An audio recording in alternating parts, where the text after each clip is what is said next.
नमस्कार दोस्तों। मम्मी सब कर सकती है मेरे चैनल में आप सभी लोगों का स्वागत है।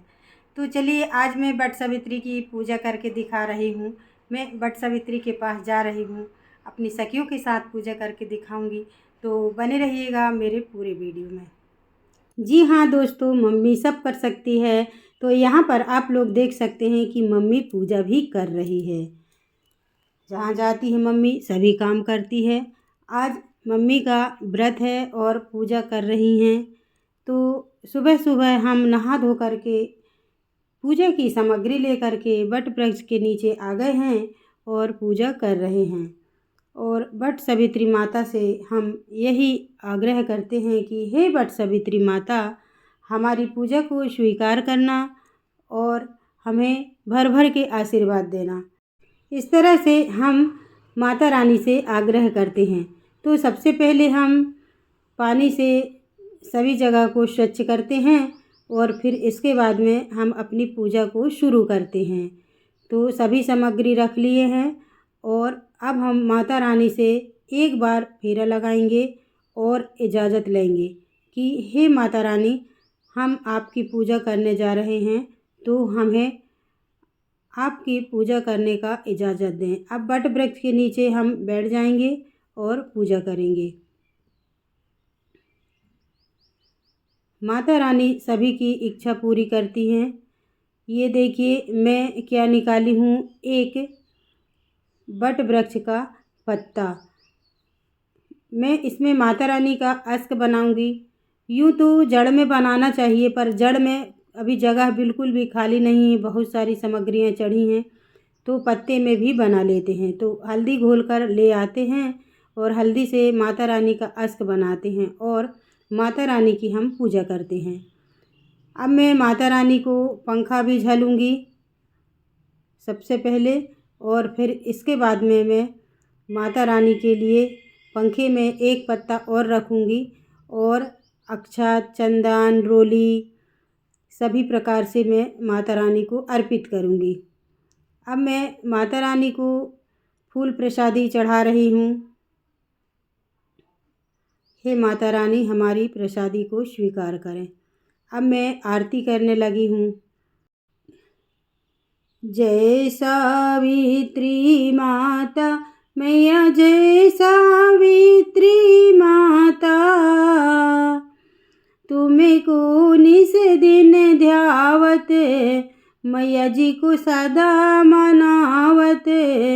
जय सावित्री माता, ओम जय सावित्री माता, सबकी मनोकामना पूर्ण करती, ऐसी भाग्य विधाता मैया जय सावित्री माता। अब हमारी आरती कंप्लीट हो गई है। अब हम वट वृक्ष को पंखा झलेंगे। तो मैं उसके लिए एक गाना गा रही हूँ। करूँगी वट सावित्री की पूजा, बलम को पंखा झलूँगी ना। करूँगी वट सावित्री की पूजा, बलम को पंखा झलूँगी ना। पंखा झलूँगी ना, पिया को पंखा झलूँगी ना। करूँगी वट सावित्री की पूजा, बलम को पंखा झलूँगी ना। चरण धोऊंगी ना, पिया के चरण धोऊंगी ना। चरण धोऊंगी ना, पिया के चरण धोऊंगी ना। करूँगी वट सावित्री की पूजा, बलम को पंखा झलूँगी ना। करूँगी वट सावित्री की पूजा, बलम को पंखा झलूँगी ना। इस तरह से वट वृक्ष को, जेठ की दोपहरी रहती है, बहुत गर्मी रहती है, तो इस तरह से वट वृक्ष को हम पंखा से हवा भी देते हैं और पूजा भी करते हैं। अब हम कच्चा सूत ले जाते हैं और कच्चे सूत को भी घुमाते हैं। तो यहाँ पर देख सकते हैं मेरा कच्चा सूत गठान नहीं बांधते हैं, इसलिए छूट गया। इसमें कहीं पर भी उलझा देते हैं और धागे को एक प्रतीक मानकर यहाँ पर धागे का फेरा लगाते हैं कि हमारी जोड़ी हमेशा इसी तरह बंधी रहे, दूर न रहें एक दूसरे से। इस प्रकार से यह धागे का उद्देश्य है। इस प्रकार से सभी महिलाएं धागे भी बांधती हैं और चने के भी फेरे लगाती हैं। तो सबसे पहले जो मैं फेरा लगाई थी, चने का ही फेरा लगाई थी। अब धागे का फेरा भी हमारा कंप्लीट हो गया है। इस तरह से हमारी पूजा लगभग कंप्लीट हो चुकी है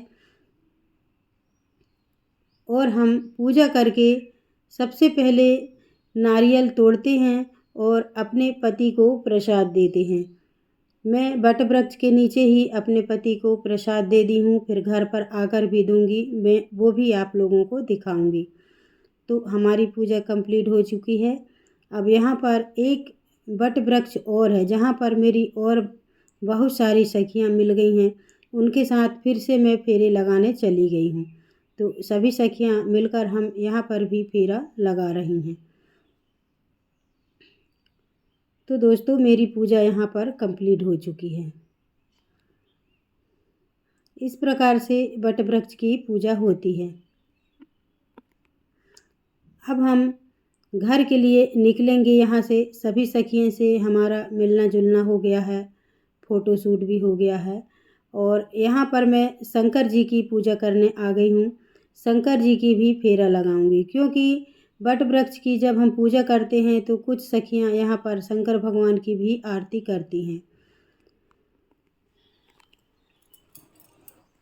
तो बहुत सारे मंदिर हैं यहाँ पर, अलग अलग जगह पर।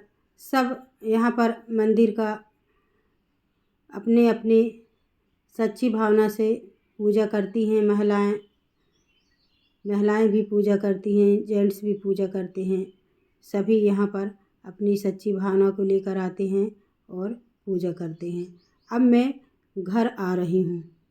अब हमारी पूजा हो चुकी है। अब हम अपने पति को प्रसाद देंगे। तो ये लीजिए प्रसाद और ये प्रसाद भी। तो सबसे पहले घर आकर के अपने पति को प्रसाद देना चाहिए और चरण स्पर्श करना चाहिए, आशीर्वाद लेना चाहिए क्योंकि यह जो पूजा होती है अपने पति की लंबी आयु के लिए रहती है। और फिर इसके बाद में पंखा झलेंगे। करूँगी बट सावित्री की पूजा, बलम को पंखा झलूँगी ना।